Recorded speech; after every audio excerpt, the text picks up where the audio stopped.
YAH. You may be seated. Give praise and honor to Yahweh, our God, the King of the universe, and thank Him for our lives. Thank Him for strength and good health and the opportunity to call upon His name and worship before Him on this holy day. We thank you for teaching us that we are the children of Yisrael and giving us the understanding of how we should live before Him. For there is no God beside Yahweh, who we serve here in this place. And we thank Him for giving us the opportunity to acknowledge Him and to worship before Him and serve Him. And we will continue on this afternoon in reading in the book of Isaiah, the prophet Isaiah, and the words that Jehovah God spoke to him or through him to speak to the children of Israel, and even to the surrounding nations that existed during that time. So,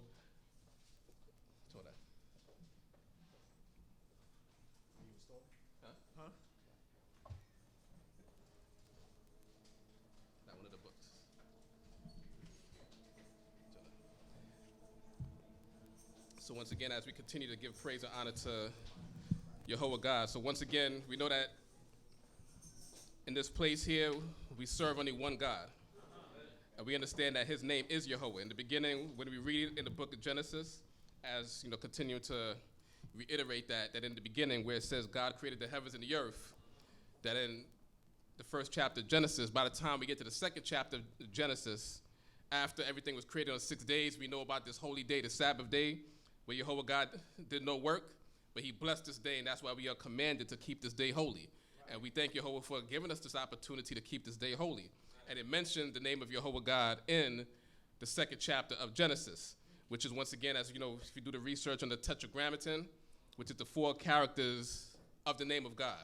So here we pronounce it Jehovah, and in some places it's pronounced as Yahweh. But as you hear the reading, as we continue to read within the Holy Scriptures, we mention the name of God. We mention the name Jehovah in the places where it's supposed to be mentioned. You know, many books translate the name of God as the Lord, and it takes away from the essence of what we're reading. So that's why it's important for us to insert the name of Jehovah God in the places where we read it so we can get the understanding. Because that would eliminate a lot of the confusion that people have when they're reading throughout the Holy Scriptures, which is also known as the Old Testament, to know who was speaking, and to know once again who was speaking and who was being spoken to and who was being spoken about. So it's imperative for us, once again, as we read through the Holy Scriptures, once again throughout the Old Testament, that as we read the name of God, that we say it in the places where it belongs, that it would give us a better understanding. So the section of Isaiah that we're reading through right now actually began in Isaiah chapter 40.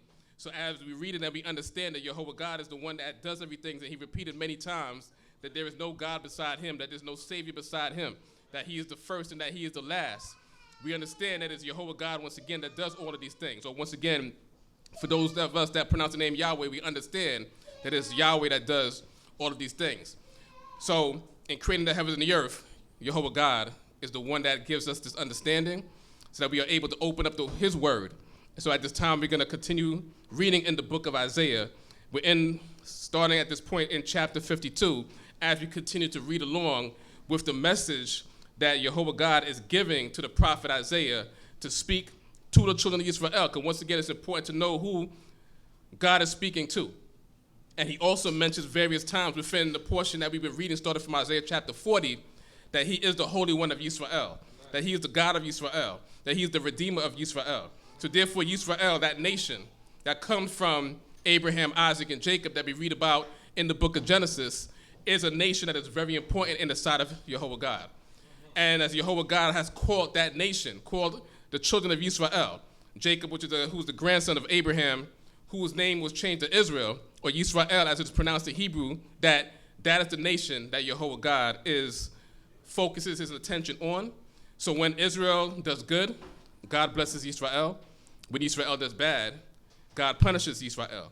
So we're going to read about the punishments that Jehovah God inflicted upon Yisrael. When we get to chapter 53, we're going to read about the punishments that Jehovah God inflicted upon Yisrael.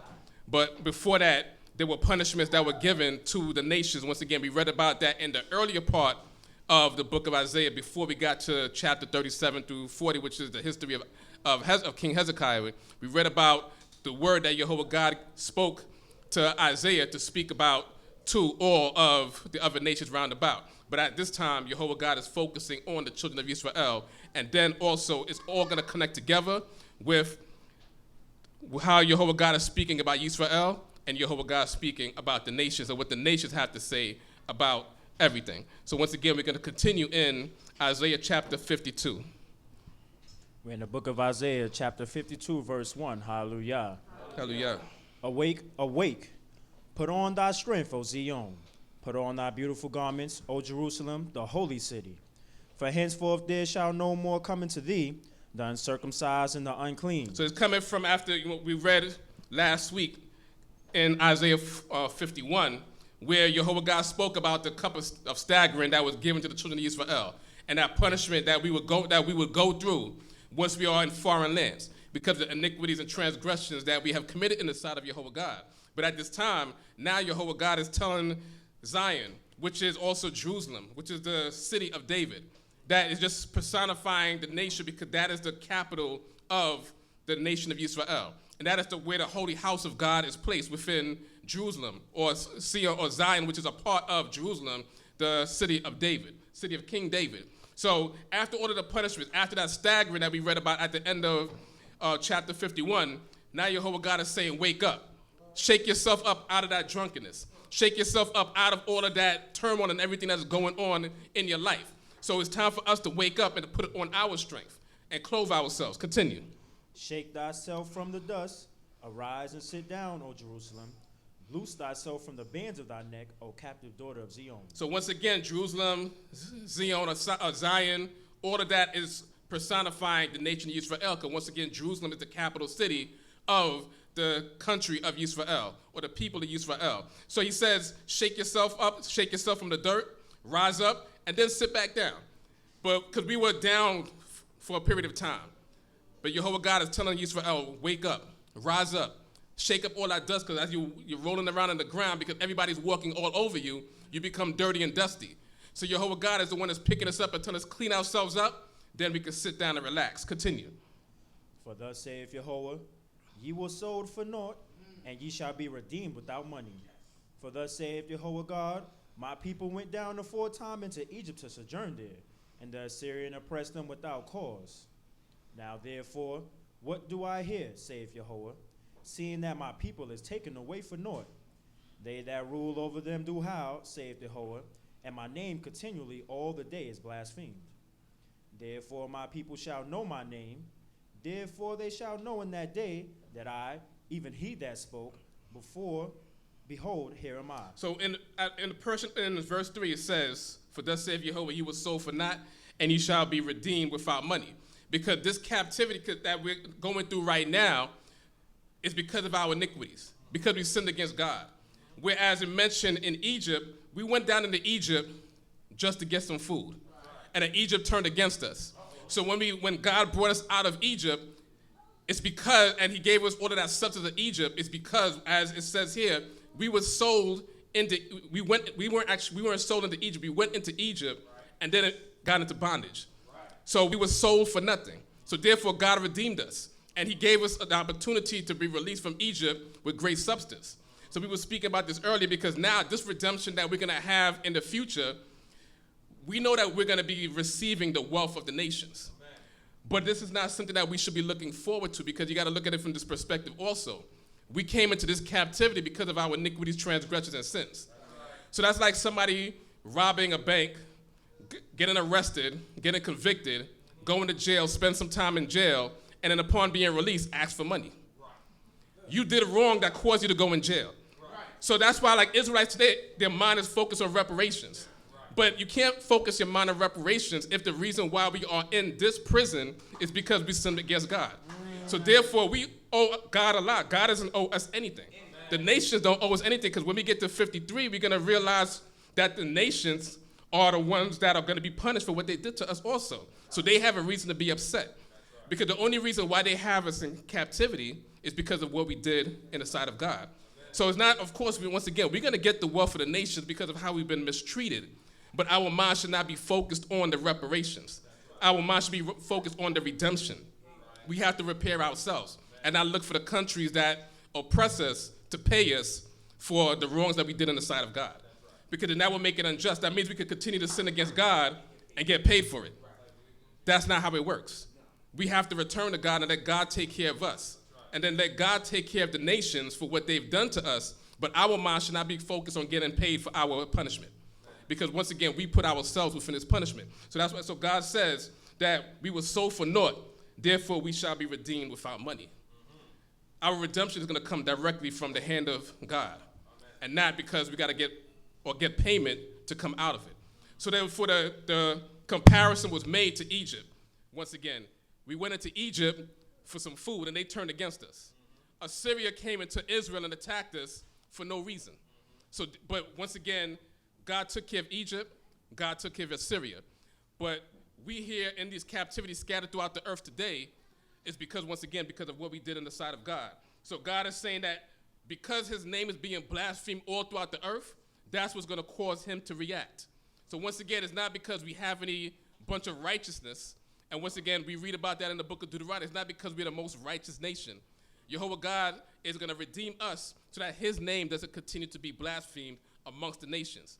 Because Yisrael is supposed to be the light of the nations, teaching the word of Jehovah God to the other nations. Right. But when we're scattered throughout the nations and we're not teaching the word of Jehovah God, then we are blaspheming his name and causing the nations to blaspheme the name of God. So then it also says that in the day of that redemption, therefore my people shall know my name. So once again, it's a terminology, because once we read in the book of Exodus where Jehovah told Moses that by the name Jehovah, it was not known to Abraham, Isaac, and Jacob. Right. But it's a terminology saying that when Jehovah God fulfills the promises that he has spoken, then we will understand the true fullness of his name. So his name, because once again, we say the name Jehovah today. Amen. We say the name Yahweh today. Right. But in the redemption, we'll truly understand who it is that's doing all of these things. And therefore, the name of Jehovah will be revealed to us, because we will see his promises being fulfilled in the lifetime of the generation that will be redeemed. So once again, as it relates to the book of Exodus, it's not that Abraham, Isaac, and Jacob didn't know, because we read these words based on how we understand it in the English language. So it's not that Abraham, Isaac, and Jacob never heard the name Jehovah or heard the name Yahweh, once again, depending on how you pronounce it. It's not that the name of God was not known in that sense to Abraham, Isaac, and Jacob. But the fulfillment of all of the promises of that covenant that he made with Abraham, Isaac, and Jacob, that was not known to them. So when we came out of Egypt, Abraham, Isaac, and Jacob were not alive to witness the promises that God said that he will bring forth. Just like today, when we read in the book of Isaiah, these are promises that Jehovah God is saying that he will fulfill in the future. So therefore, he says his people will know his name, because it will come to mind all of the promises that were spoken of. Continue. Verse 7, how beautiful upon the mountains are the feet of the messenger of good tidings, that announceth peace, the harbinger of good tidings, that announceth salvation, that saith unto Zion, thy God reigneth. Hark thy watchmen, they lift up the voice, together do they sing. For they shall see eye to eye, Yahweh returning to Zion. And that's the time that we're looking forward to. Because we want to hear some good news for a change. Because all we hear right now is bad news. Even, this year alone, 2020, people are speaking about that all over. From the time that Kobe Bryant died in January, even up until we just reached August. And you would think that this is the longest year of anybody's life. Because we've gone through pandemic, we've gone through so many things that we can't even mention right now. We've gone through headaches, firecrackers. You can name the amount of things that happened in this year that was just Pop smoke. But he mentioned pop smoke. The whole the knee in the neck. Police brutality has been happening to us for years, but it just seems like it's just magnified 10,000 times more this year than before. Once again, viruses have gone throughout the world. In America, we may have not seen something like this for 100 years or so, but around the world, they've dealt with SARS and different things like that. But all types of, dengue fever, all types of things, Lyme disease, and all types of things happen around the world. But now things are happening that the whole world is being affected. So it's time for us to hear some good news. So, in the midst of all of this, we want to hear some good news. Just when people are sick, we like to hear when they're healed.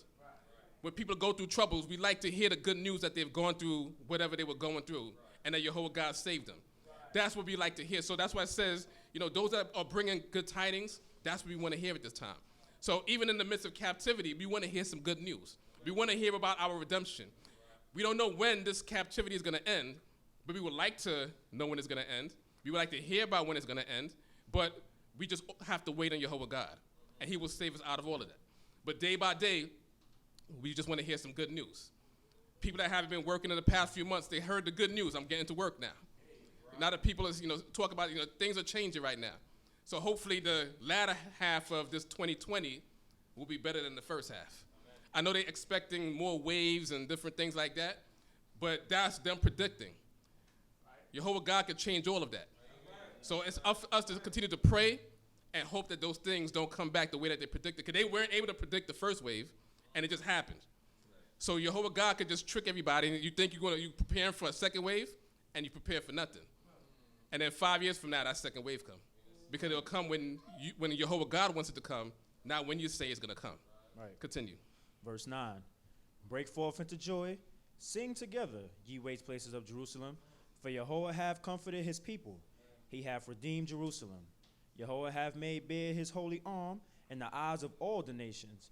And all the ends of the earth shall see the salvation of our God. So when Jehovah God comes and redeems the children of Yisrael, it's not going to be a secret matter.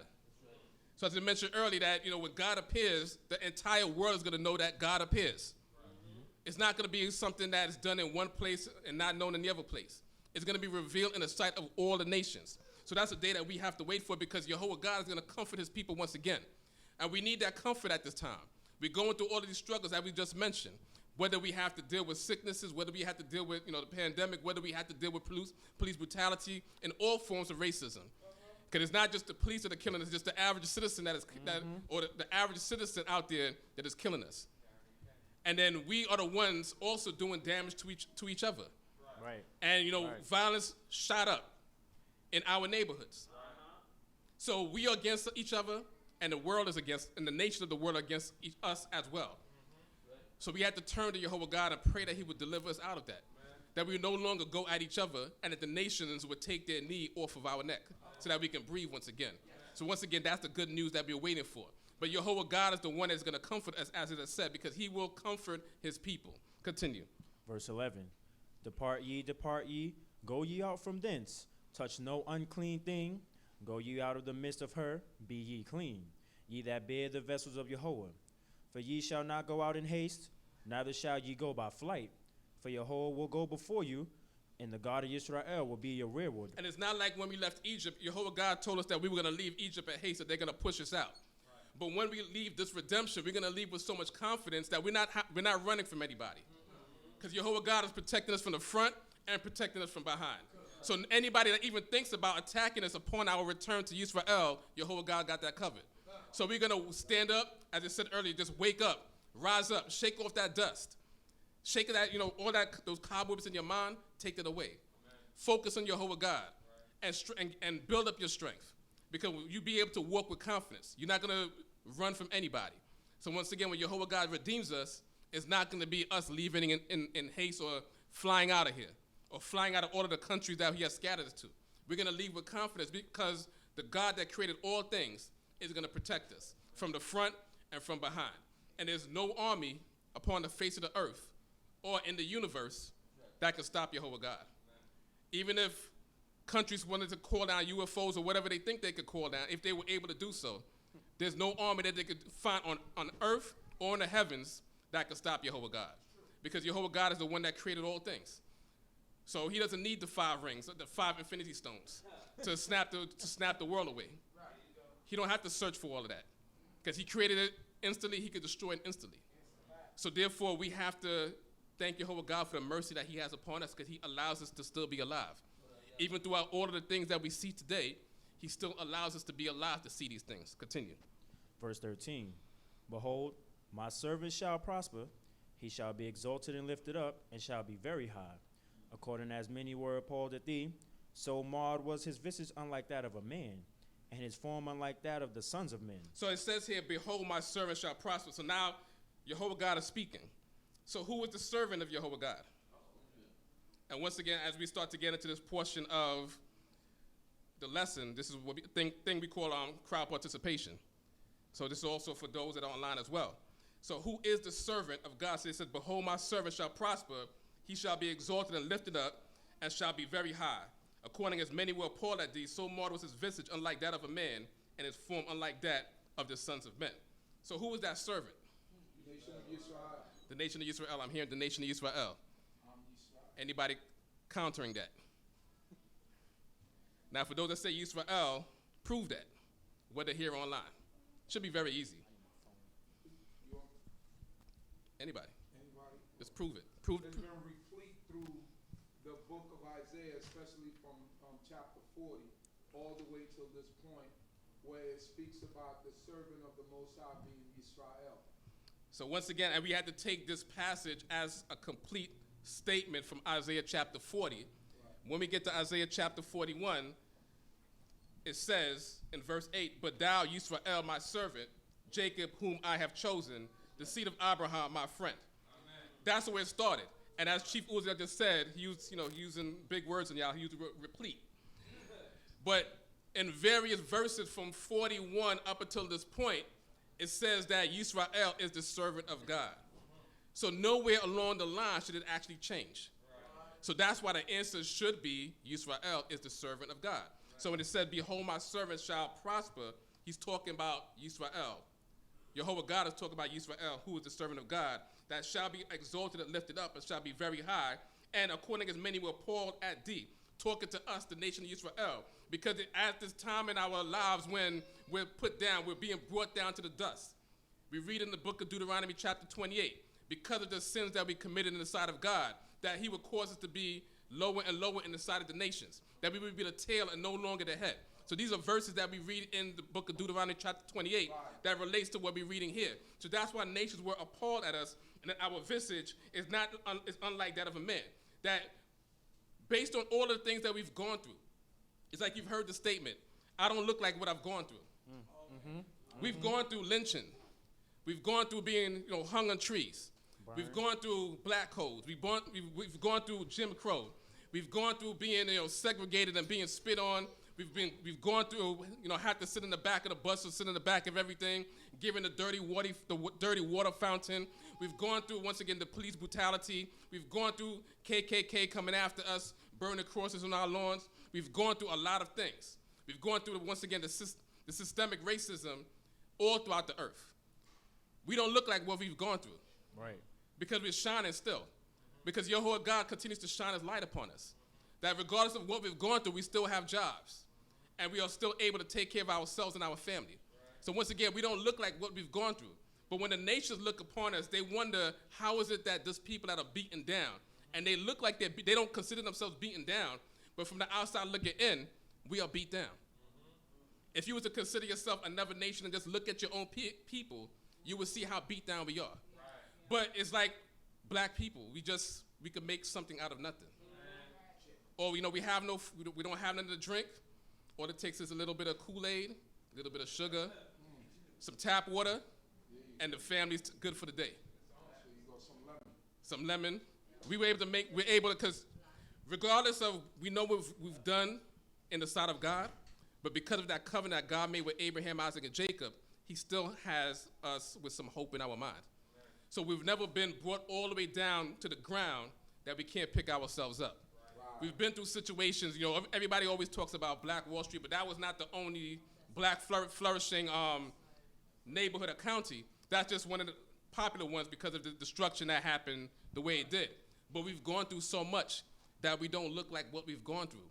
So our visage is not like that of a human being because the way that we've been beaten down by the nations. So the nations are going to begin to speak after this point because they're going to realize what they've done to us and how they despised us, but we were still able to get through everything that was done to us. Continue. Verse 15. So shall he startle many nations. Kings shall shut their mouths because of him. For that which had not been told them shall they see, and that which they had not heard shall they perceive. And some other translations, verse 15 says, so shall he sprinkle many nations. That's a translation many people may see, which is actually a better translation because of the word that is translated from in the Hebrew into the English. So shall he sprinkle many nations. But then people would say, well, how does an individual sprinkle many nations? When you take water and you sprinkle it, what happens to the water? It gets spread. It separates. The nation of Israel is spread throughout the earth. So we've been sprinkled throughout the earth. Because it says, so shall he sprinkle many nations. So we're sprinkled amongst many nations. So kings shall shut their mouths because of him. Him being the servant of God, once again, as we've already proven to be Yisrael. We'll reinforce that if necessary, but the servant that is talking about from verse 13 on down is the nation of Yisrael. And once again, our visage is not of that of a man, because we've been beat down and we don't look like what we've gone through. But Yehovah God, once again, will pick us up. So Yehovah God sprinkled us amongst the nations. He scattered us amongst the nations. Once again, we read in Deuteronomy chapter 28 that when Yisrael sins against God, God said he would scatter us among the nations. So all of this lines up, that the servant of God is scattered throughout the nations. This is being sprinkled throughout the nations. That we are being put down in the sight of many nations. And that the things that a king shall shut their mouths because of him. For that which had not been told, they shall see. That which they had not heard, shall they perceive. Because Yehovah God reveals to us things first, as it said in the chapters prior. He reveals things to us first. So nations won't be able to predict or foretell anything unless Yehovah God has spoken it to his servant, which is Yisrael first. And this leads right into the next chapter. Because the problem is, once the next chapter comes in, start the next chapter. Chapter 53. Who would have believed our report? So now when you start reading who would have believed our report, you're thinking about it as a new passage without connecting it to what we just read in chapter 52. Talking about the servant of God, talking about the things that the nations had not been told they will see. The things that they didn't hear before, they will now perceive. So now the nations are saying, because this is the nations talking now. So they're saying, who would have believed our report? Continue. And to whom hath the arm of Yehovah been revealed? And so open book question. To whom has the arm of Yehovah been revealed? Anybody else? Yisrael. Anybody else? To Egypt. That could be part of the answer. To the rest of the nations, can you prove that? 51:10. Or can anybody can prove that? 51:10. 52:10. Sorry, 52. 52:10. We just read that. Yehovah have bare his holy arm in the eyes of all the nations. So when we get to chapter 53 and it says, and to whom hath the arm of Yehovah been revealed? It's been revealed in the sight of all the nations. This has to connect. It's not a separate passage. 53 continues from 52. So once again, this is the nation speaking. Because now, as it said at the end of 52, the things they never saw before, or the things that weren't told to them before, they're seeing. What they never heard before, they're perceiving. So now the arm of Yehovah is being revealed in their sight. So now the nations are going to be speaking, as Yehovah God just spoke about his servant in verse 13 of chapter 52. Now the nations are going to give their perception of God's servant in chapter 53. Continue. Verse 2. For he shot up right forth as a sapling, and as a root out of a dry ground. He had no form nor comeliness that we should look upon him, nor beauty that we should delight in him. So once again, this is the nation speaking the same thing that was just said in chapter 52. So once again, when God said that according as many were appalled at thee, talking about Yisrael, so marred was his visage unlike that of a man, and his form unlike that of the sons of men. That's Yehovah God speaking about his servant. So when we get to chapter 53, the nations are basically reiterating the same thing. And they're talking about Yisrael and how Yisrael shot up. Now, what's very important to note is that this chapter is also speaking in the past tense. So it's talking about events that happened prior to this chapter being written. So it can't be talking about people or anyone after this chapter when it's already speaking in past tense. So it's talking about the servant of God shot up right forth as a sapling. And we read very many references, especially when we get to the book of Jeremiah, how Yehovah God planted Yisrael. And he planted that righteous seed. But he said that out of that righteous seed that he planted, up came a degenerate vine.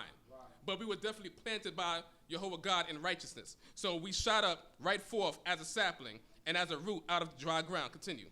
He was despised and forsaken of men, a man of pains and acquainted with disease. And as one from whom men hide their face, he was despised, and we esteemed him not. So once again, it's still talking about Yisrael. because the nations despise Yisrael. Once again, the things that we just reiterated, all the things that we've gone through that we don't look like we've gone through, but we've actually gone through. Nations actually despise us. In Deuteronomy chapter 28, it says that once again, once we turn against God, that he'll send us to a nation that will show us no favor, that won't regard the old or regard the young. So therefore, that's what the nation is saying, that they despised us, and that we were stricken, we were smitten, that we were diseased, we were given sicknesses. But even though we were beat down, as it said in the beginning of 52, Jehovah God has given us the opportunity to rise up. Continue.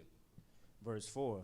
Surely our diseases he did bear, and our pains he carried, whereas he did esteem him stricken, smitten of God, and afflicted. Because once again, the affliction that we receive came from the hand of God. So once again, even though our anger definitely is towards the nations that put their hands upon us, we also have to realize the role that we played in having these things done to us. And once again, it's because we've done wrong in the sight of God. Right. So the only way to get out of this situation is to return to Jehovah God. So therefore, we would no longer continue to be smitten. And it's not just about us in this room. It's not just about those of us that are listening. It's about the entire nation. The entire nation has to be healed. So therefore, it's the responsibility of those, and we'll get more into this chapter, but it's the responsibility of those that know better to teach better. Know better and do better, but know better and teach better. This is not a word that is just kept for us, but we're supposed to be healing the entire nation. So Jehovah God is choosing us, the select few, to know and understand his name, to know his fame, to realize why we're being beaten, but also to provide that remedy for being beaten. Christians look at that passage, right, and they say that is the journey of their Savior, their Messiah, as the process was happening, that he was about ready to be crucified. So when you look when you read the story, basically he was drugged through the town, he was beaten, and he was afflicted. So they connect that with him. How would you the main thing is that it's written in past tense. So it's talking about an event that happened prior to the writing. So when it's talking about surely, also it says, surely our diseases he did bear, and our pains he carried. Then it mentions being stricken, but it also mentions before that diseases and sicknesses. That's a recurring theme in this chapter. Some books may not translate the word choli, which is actually disease or sickness. repeat that word? Choli. It's a chet lamed yod, which is sickness or disease. And that's where this translation is one of the best in terms of this chapter, because it mentions diseases, it mentions sicknesses as opposed to just wounds. There's a verse that some books translate as grief, but the exact word is disease. And we're actually going to connect that as we get through this chapter to Deuteronomy chapter 28. But it's talking about someone, the servant of God, being beaten down with disease, sicknesses, and being put in pain. So it's not about somebody walking through a place and being smitten and beaten by thorn bushes or anything like that. It's talking about somebody being beaten down, as it says here, through sickness and disease. Continue. Verse 5.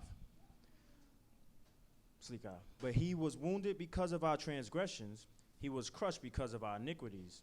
The chastisement of our welfare was upon him, and with his stripes we were healed. So this would be also the controversial verse as well. But once we realize that chapter 53, as it continues from chapter 52, is Yisrael being the servant of God, and this is the nation speaking about what was done to Yisrael by them, then they realize that when that punishment, we read about punishment that Jehovah God is going to put upon all nations prior to this. They'll realize that they are being beaten down because we sinned against God. Because God is going to, when God delivers us, all the nations that put their hands upon us, they're going to be destroyed. But their destruction is because they're bearing the sins that we committed. They wouldn't have put their hands on us if we didn't sin. So that's where it gives the understanding that Yisrael, we are bearing the transgressions of the nations of the world. Or they are bearing Yisrael is bearing the transgressions of the world because the world is transgressing against Jehovah God, as we read in the prior chapter, where God's name is being profaned throughout the earth. So as God's name is being profaned, that means that the nations are heaping up transgressions. And they're heaping up transgressions because Yisrael, we didn't do our job. So therefore, they are bearing, or Yisrael is bearing the transgressions of the world. So then how would you answer someone that would ask the question of, the son should not be put to death for the father, neither shall the father be put to death for the son? If this in turn is saying that someone bore the iniquities of someone else. Because the verse that was just quoted said, put to death for the sins of somebody else. Bearing somebody else's transgressions is totally different than being put to death for somebody else's transgressions. We read in the 10 Commandments, which was read earlier today, where God says that he will punish the iniquities of, because we're going to read that. So Exodus chapter 20 from verse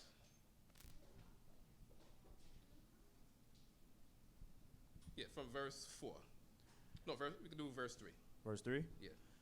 Thou shalt have no other gods before me. Me being Jehovah God is the one that spoke from the beginning of the chapter. Thou shalt not make unto thee a graven image, nor any manner of likeness of anything that is in heaven above, or that is in the earth beneath, or that is in the water under the earth. Thou shalt not bow down unto them, nor serve them, for I, Jehovah thy God, am a jealous God, visiting the iniquity of the fathers upon the children, unto the third and fourth generation of them that hate me, and showing mercy unto the 1,000th generation of them that love me and keep my commandments. So therefore, as it says here, so bearing transgressions and being put to death for somebody's transgressions are two different things.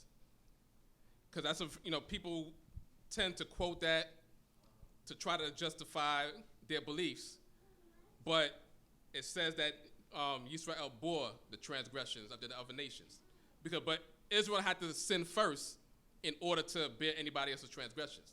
Because if Yisrael didn't commit any transgressions, then nations wouldn't have put their hands upon us, and then there wouldn't be any need for this chapter talking about that Yisrael is bearing the transgressions of anybody else.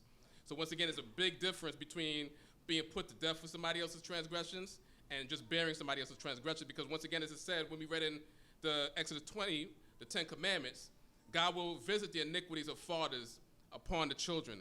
But also, it adds to that of those that hate him. If that generation turns around and loves God, those transgressions wouldn't be passed down to generation after generation. Because that's why he shows mercy to the 1,000th generation that loves him and keeps his commandments. So that's how everything gets turned. So that's why when we actually get to Ezekiel, and of course we'll be reading that before that, Ezekiel chapter 18, that the sins of the fathers passes down to the next generation, but each generation gets punished for what they actually do.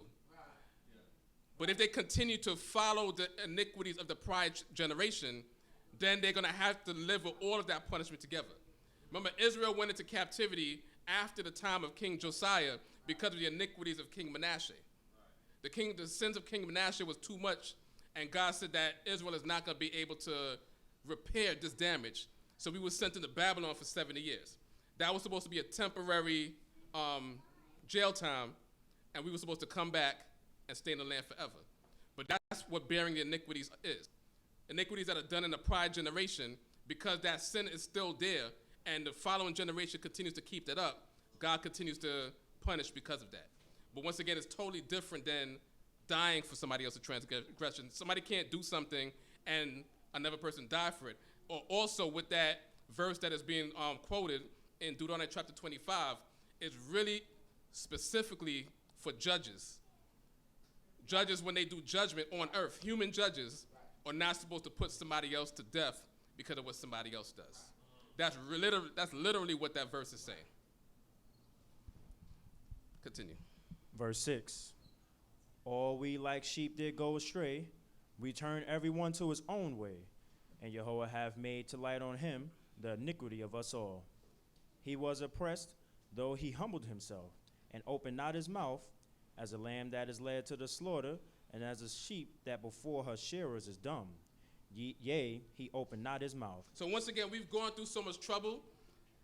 No, we've reached the generation that says, I am not my ancestors, will mess you up. That's the generation we're in now.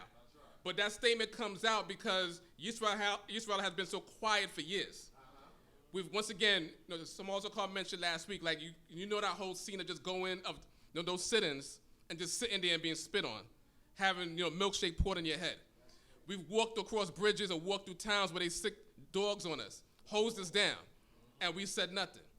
We went through a period of time. We went through slavery. There were many revolts. So don't think that we just were quietly in slavery. But as a whole, we didn't do that major uprising that would have really caused some noise. So we kept ourselves quiet. Everything, revolts were pockets here and there and secret here and there. But once again, this is relating directly to Yisrael because when we consider what we've gone through in history, and not just in this country, but in various countries, but we're going to also, as we're talking about the servant of God, we're going to go to Isaiah chapter 42 once again. And this, once again, as we just read in 53, we already read in 52. 42. Starting from 1. Behold my servant, whom I uphold, mine elect in whom my soul delighteth. I have put my spirit upon him. He shall make the right to go forth to the nations. He shall not cry, nor lift up, nor cause his voice to be heard in the street.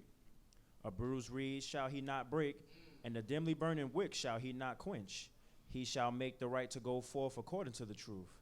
He shall not fail nor be crushed, till he have set the right in the earth, and the owl shall wait for his teaching. So once again, the servant of God, as we read from Isaiah chapter 41, is Yisrael. And it's talking about how Yisrael shall not cry nor lift up, nor cause his voice to be heard in the street. So we're going to go through the problems, but we just have to accept it because we have to realize what we've done before God. And that's what should cause us to return to God.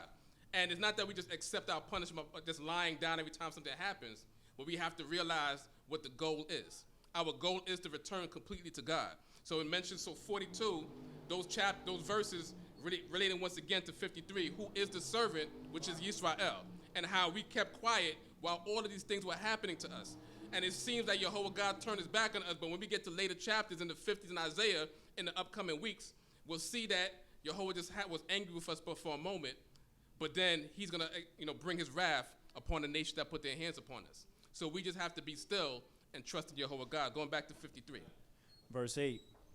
By oppression and judgment he was taken away, and with his generation who did reason. For he was cut off out of the land of the living, for the transgression of my people to whom the stroke was due. So once again, the nature is saying the stroke was due unto them, but Yisrael bore that burden. Because once again, we sinned against God, so we get the punishment first. We read in Exodus where Jehovah told the Pharaoh of Egypt that Israel is his son, even his firstborn. So the firstborn is going to get those licks first. Then the other nations are going to get their licks. But we have to bear our licks and bear the licks of the nations first because of what we've done. But don't worry, everybody else is going to get their licks also. But we're not supposed to be also looking forward to them getting their licks. Because once again, when they get their licks, it's because we sinned against God. If we didn't sin against God, then they wouldn't be getting licks at all. So once again, we shouldn't be looking for nations to get their licks, just like we shouldn't be looking forward to the reparations or anything like that. Let God bless us and protect us.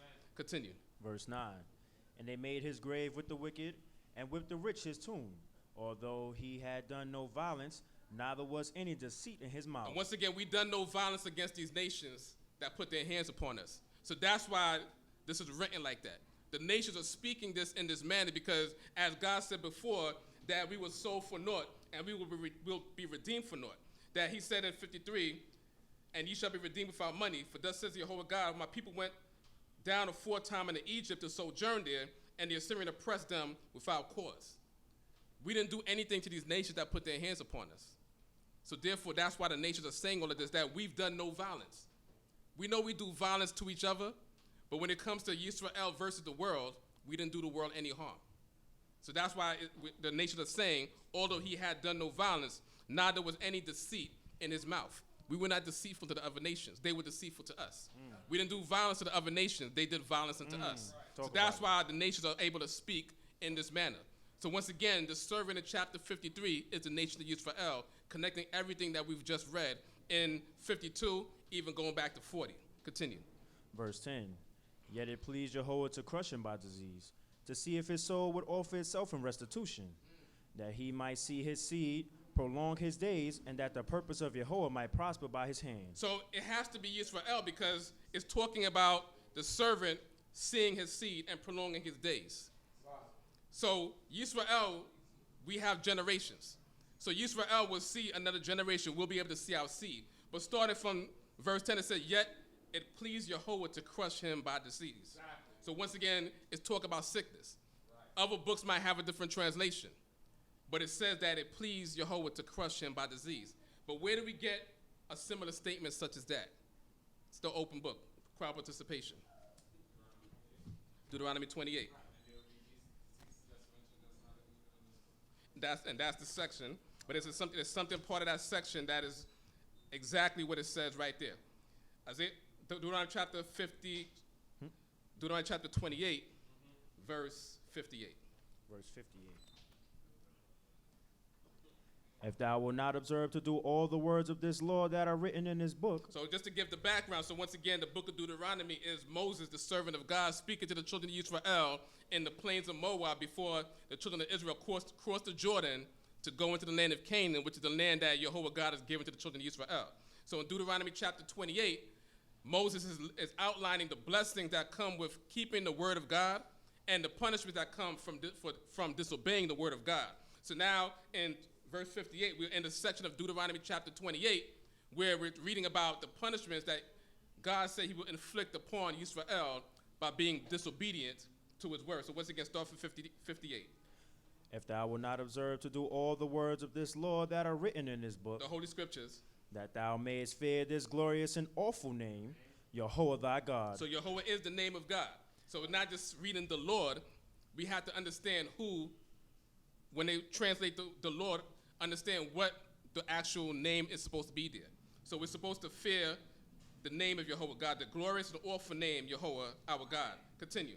Then Yahweh will make thy plagues wonderful, and the plagues of thy seed, even great plagues, and of long continuance, and sore sickness of a long continuance. So Yahweh God is saying that if we don't observe these words, that he's going to bring plagues upon us, sickness, and disease. Continue. And he will bring back upon thee all the diseases of Egypt, which thou wast in dread of, and they shall cleave unto thee.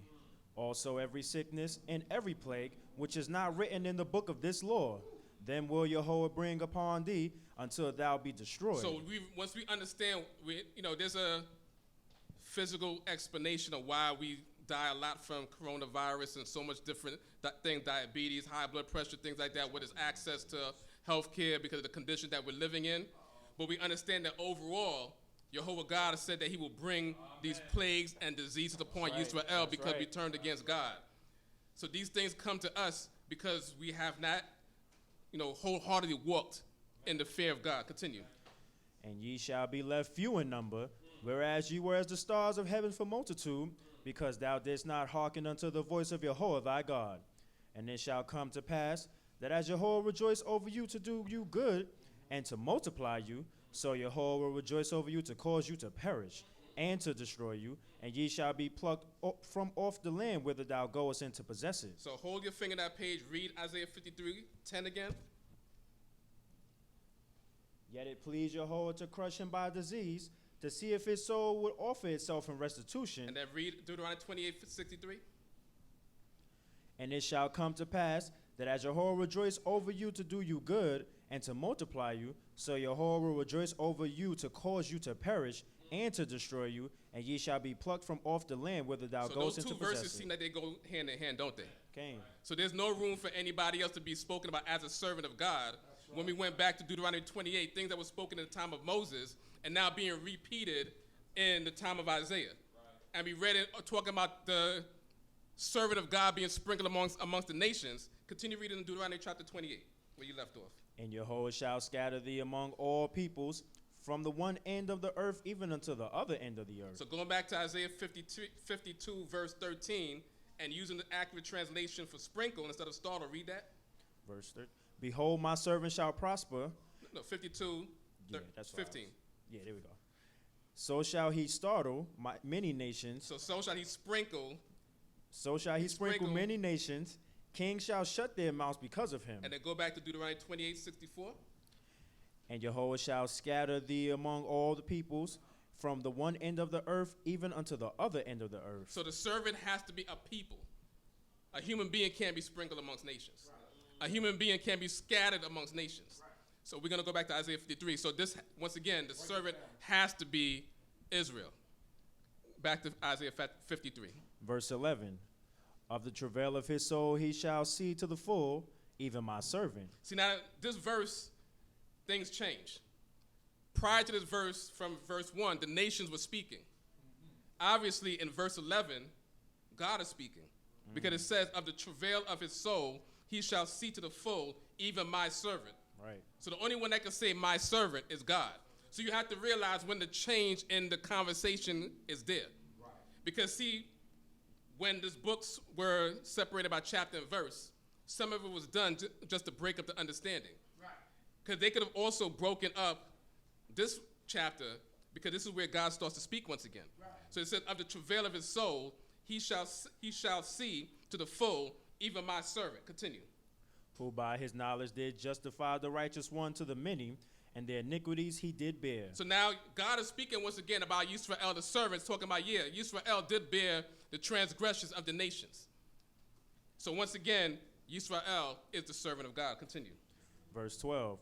Therefore will I divide him a portion among the great, and he shall divide the spoil with the mighty, because he bared his soul unto death, and was numbered with the transgressors. Yet he bore the sin of many, and made intercession for the transgressors. So Hallelujah. Verses 11 and 12, once again, is Jehovah God speaking about Yisrael. From 1 to 10, that's the nation speaking about Yisrael. And once again, we connected everything from 52 and 53 together, also connecting those two chapters with Deuteronomy 28 and the punishments, unfortunately, that will come upon the nation of Israel because we sinned against God.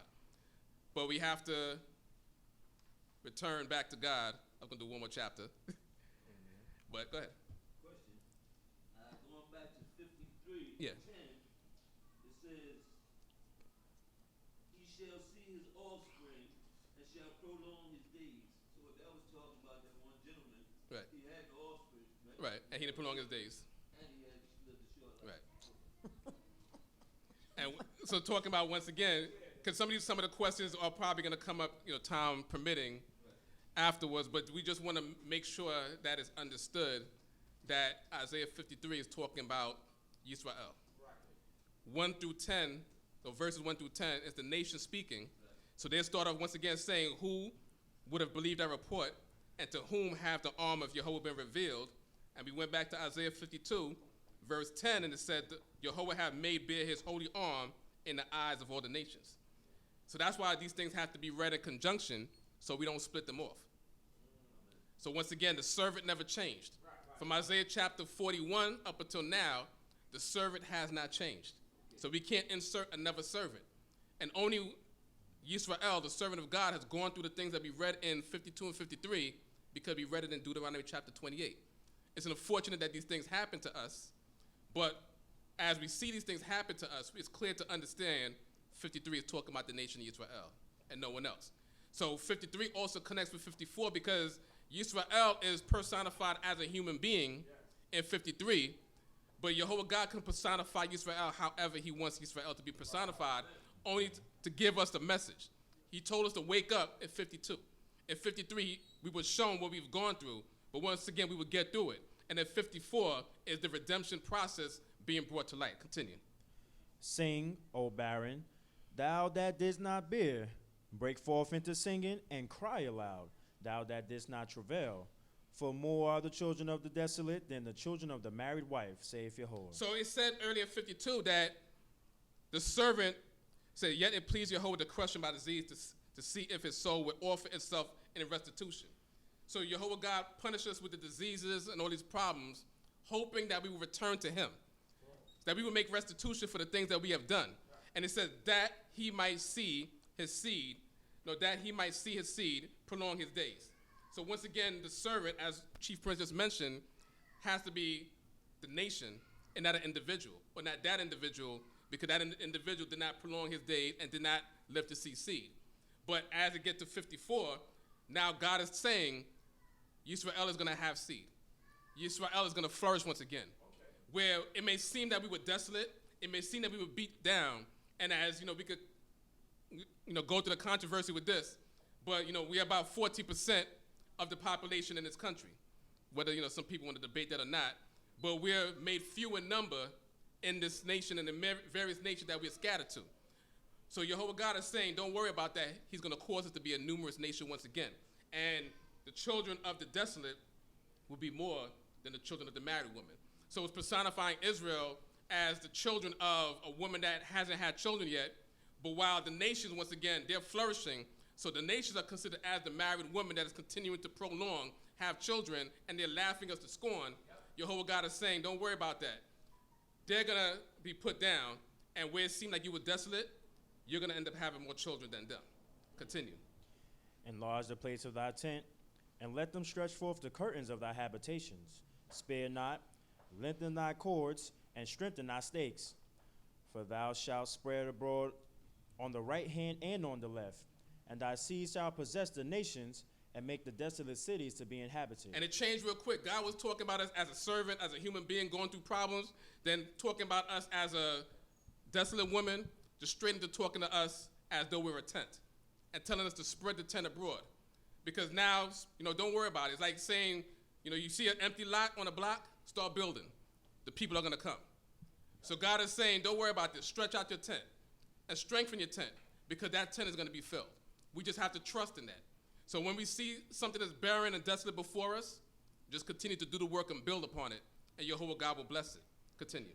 Verse 4, fear not, for thou shalt not be ashamed, neither be thou confounded, for thou shalt not be put to shame.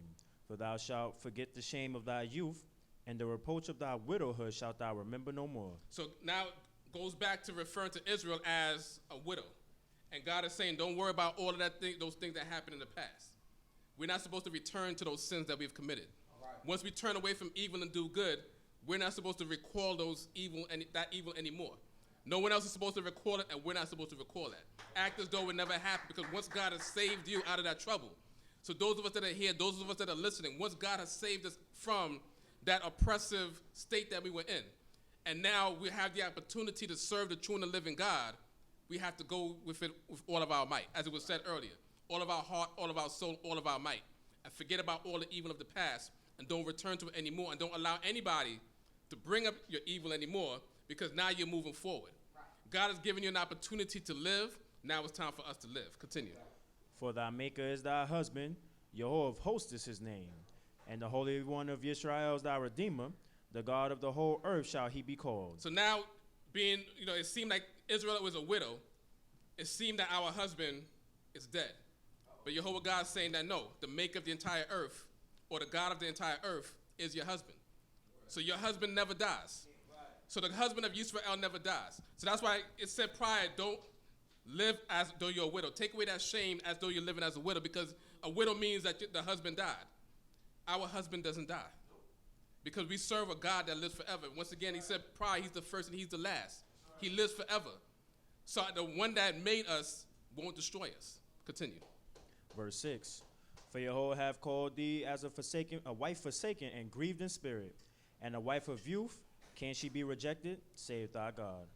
For a small moment have I forsaken thee, but with great compassion will I gather thee. And that's the time that we're looking forward to. It may seem like, people count the 400 years here. You add a couple hundred plus in the time we were brought to Brazil and various places. But Jehovah God is saying that this is just for a moment. But his compassion is upon us is going to be everlasting. Continue. In a little wrath I hid my face from thee for a moment, but with everlasting kindness will I have compassion on thee, saith Jehovah thy Redeemer. So this is just a storm that we're going to go through. We just have to be strong enough to go through the storm, but we're going to make it through the storm. That's what Jehovah God is saying. We're not going to be able to stop the rattling that's going to go around us. But God is telling us we're going to make it through that. Just hold it, just stay still, as I said earlier. Wake up, shake up the dust, then sit down, and just wait for the storm to pass by. Continue. For this is as the waters of Noah unto me. For as I have sworn that the waters of Noah should no more go over the earth, so have I sworn that I would not be wroth with thee, nor rebuke thee. And that's a promise, because from the times of Noah, even up until now, we have not seen a flood that destroyed the entire earth. So therefore, Jehovah God's promise to Yisrael is still in effect. Once again, we just have to weather the storm. But the storm is brought upon us because of what we've done in the sight of God. We just have to be patient and go through it. Continue. Verse 10.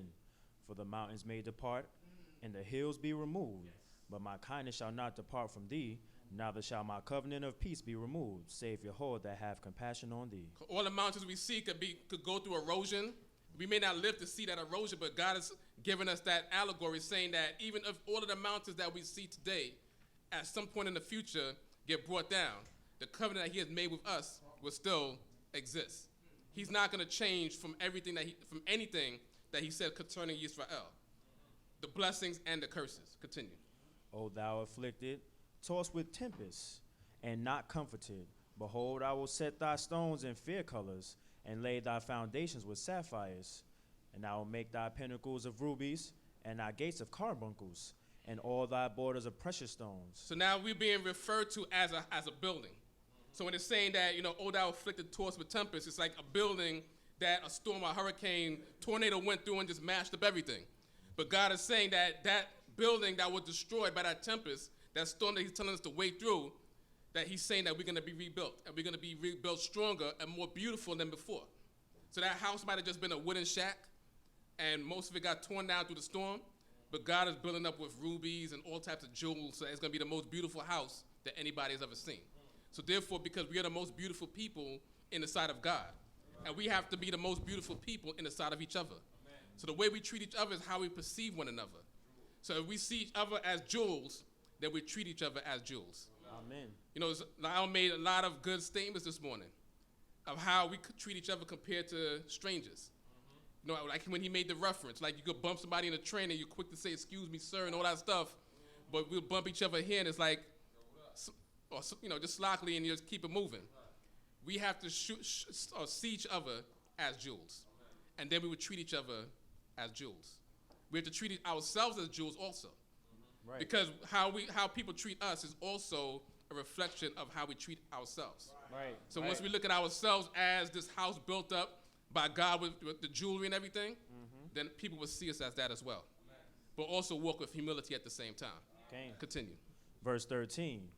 And all thy children shall be taught of Yehovah, and great shall be the peace of thy children. And we don't have to worry about our children falling out in the way. We live in a time where, you raise children, they're either in this way or they're not. But Jehovah God made that promise that your children will be taught of Yehovah. These lessons will always be within their mind. And as we read it, when we get to Jeremiah, that covenant of God is that the Lord will be put within us. So Jehovah God is saying that these words are going to be within us and our children, and they will not depart from it. Continue. And righteousness shalt thou be established. Be thou far from oppression, for thou shalt not fear, and from ruin, for it shall not come near thee. So all the things that happen around us, don't worry about it. Don't be afraid of it. Just continue to weather the storm, because Jehovah God will build us up. And he says, in righteousness shall we be established, meaning we have to be righteous. Don't expect to be established by God by doing wickedness. Right. We have to turn away from wickedness and live righteously. And we can't be oppressive to one another. Right. So that's why he's saying, put thou far from, be thou far from oppression, for thou shalt not fear. Amen. So we can't be wicked to one another, right, and we can't be oppressive to one another. Right. We have to live righteously and treat each other good. Continue. Verse 15. Behold, they may gather together, but not by me. Whosoever shall gather together against thee shall fall because of thee. So don't worry, you're going to hear stuff. You're going to hear about people rising up against you. Whether it's you individually, you're going to hear people talking about you. You're going to hear people cursing you. You're going to hear people saying all types of things about you. But Jehovah God is saying that they're rising up and it's not by him. So it doesn't mean that we're not going to go through problems in our lives. As we're going to read towards the end of this chapter. It doesn't mean that we're not going to go through problems. But our trust has to be in God. Even it says in the book of Ecclesiastes, don't worry about everything that is said about you.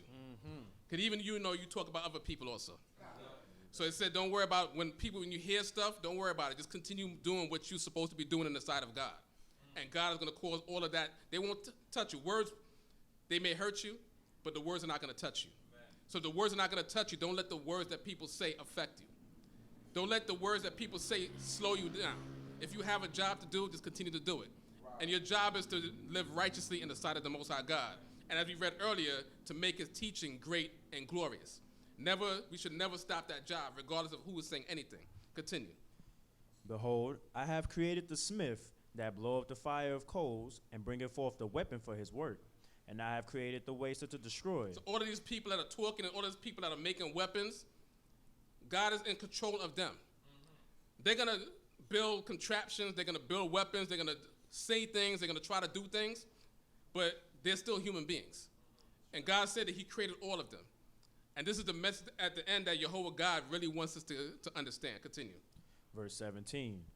No weapon that is formed against thee shall prosper, and every tongue that shall rise against thee in judgment thou shalt condemn. So the weapons will be formed. They just won't be prosperous against you.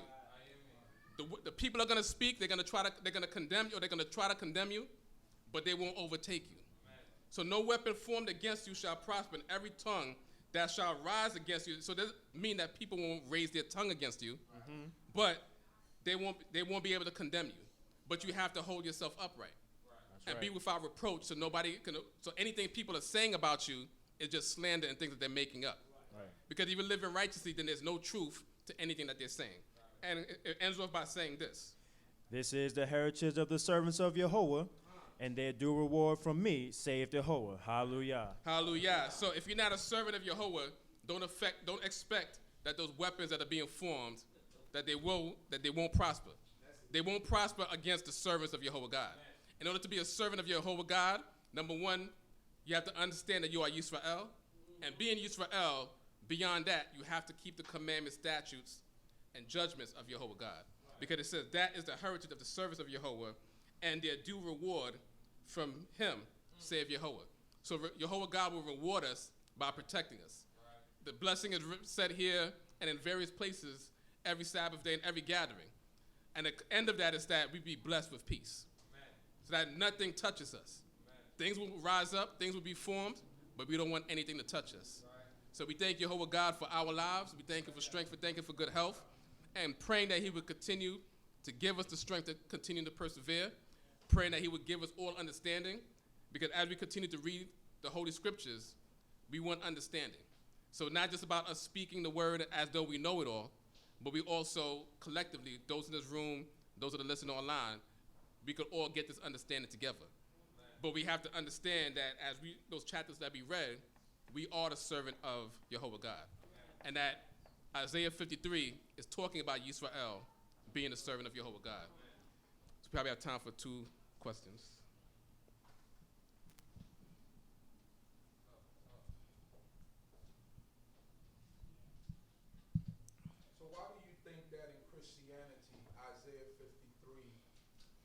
Is what they use as a template to prove that they Messiah or they Savior is found in the Old Testament. Because that is like the main chapter. Yeah, that's one of the main chapters along with Isaiah 7. With the construction of, and you just asked, just based on opinion, with the construction of the New Testament it was based on the Old Testament. Of course, we know that the New Testament is actually an older story coming out of Egypt. But for the fact that they're calling it the New Testament, meaning that they have to say the Holy Scriptures is the Old Testament, they had to make a connection between the Holy Scriptures, which they call the Old Testament, and the Gospels and the other writings of Paul, which they call the New Testament, in order to mesh. So they would find any passage or any collection of passages in what they would call the Old Testament to relate to what is written in the New Testament. Like, if you read through the New Testament, it almost seems forced. Especially the book of Matthew, it seems forced. Like every, few verses, it said this was done to fulfill this. That seems forced. It doesn't seem like organic. Like if it was organic, you would just see, he's born, he lived this, such and such and such. And by the way, there was a verse here and there. But it seems forced, like every few verses, this was done to fulfill this thing. This was done to fulfill this, and then this was done. This was done to. It's like, and a lot of the things aren't even prophecies. They're just passages in the Old Testament, but it's sort of made to correlate. So with 53, it would seem like it's talking about a suffering servant. Like even the heading of in this book is called Yisrael suffers for the Lord, as it said it here. or as you know, this chapter is known as the chapter of the suffering servant. But when you see overall, even though God is punishing the servant, which is Yisrael, with the disease and everything, the word suffer is not actually in that chapter. The punishment that are happening are just things that Yisrael has to go through. But it never uses the word suffer as a term within Isaiah 53. So that's a term that came outside of the chapter as opposed to within the chapter. And once again, we can't add to the word because we can't add anything that's, once again, read on the lines and not between the lines. So in regards to why that chapter is connected to the New Testament, it seems forced. So it seems like a chapter that will relate, as well as Isaiah 42, those beginning verses, but we already explained that that's talking about Israel as well.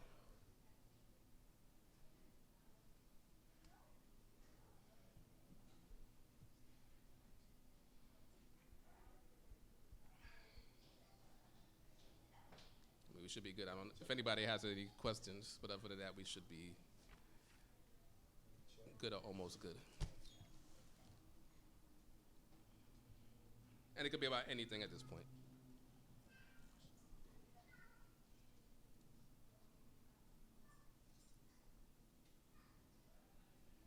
That's it. All right. So we thank Jehovah God for our lives and praying that number one, the explanations of what was today, and of course the collection of verses and chapters are done properly so that we don't lead anybody astray in any way.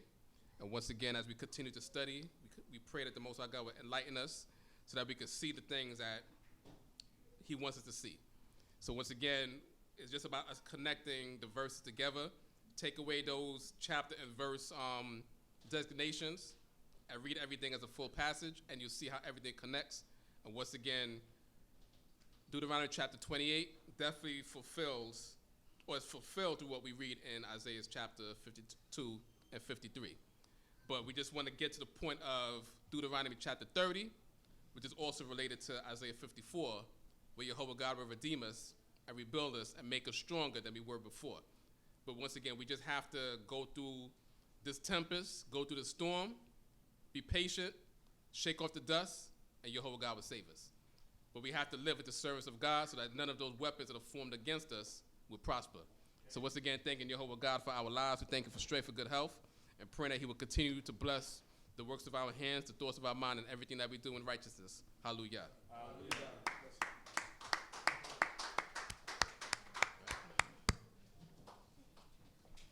Blessed be, thanking the Most High God for the life of Chief Binyamin.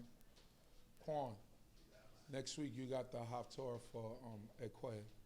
Bring me those envelopes that's in the